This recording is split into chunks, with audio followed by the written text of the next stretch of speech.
on est sorti du scrutin, vous avez remarqué, où finalement, dans les appareils, tout le monde était content. Le nouveau Front populaire était content, il trouvait qu'ils avaient gagné.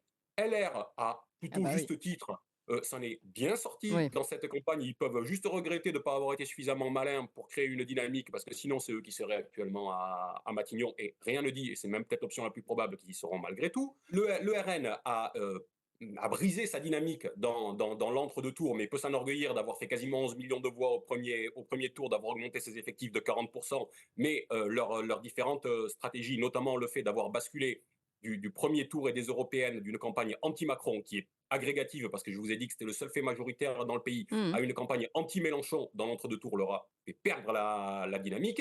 Et M. Macron, lui aussi, peut s'estimer satisfait, parce que finalement, il sort plutôt bien de cette élection, quand bien même il a perdu son groupe. Ce que je suis en train de vous dire, c'est que en haut, dans les appareils politiques, on joue les satisfaits.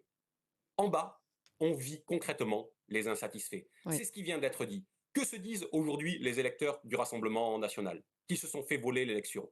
Que oui. se diront demain les électeurs du nouveau Front populaire qui arrivent en tête dans cette élection s'ils ne sont pas nommés à Matignon? Qu'on est en train de leur voler la gouvernance et le poste de Premier ministre et le gouvernement. Mmh. Voilà ce qu'on est en train de créer. Cet immense hiatus, non plus entre le haut et le bas de la société, entre la caste et le peuple, mais entre l'oligarchie politique et le citoyen électeur en bas. Et ça nous conduit à quoi? Ça nous conduit finalement à ce que oui, ce soit M. Macron qui gagne. Et avec quelle formule gagnerait-il? Avec la formule qui est celle qui est en place au niveau de l'Union européenne, puisque tout ce qui est en place aujourd'hui dans nos pays, c'est une déclinaison des formules européennes. Comment Mme von der Leyen dirige-t-elle la Commission de l'Union européenne depuis maintenant des années, et comment va-t-elle la diriger dans le prochain mandat? Par une alliance entre SED, le groupe de la social-démocratie, avec le PPE, le groupe de la droite, et avec le groupe Renew du centre de M. Macron. Qu'essaie de faire M.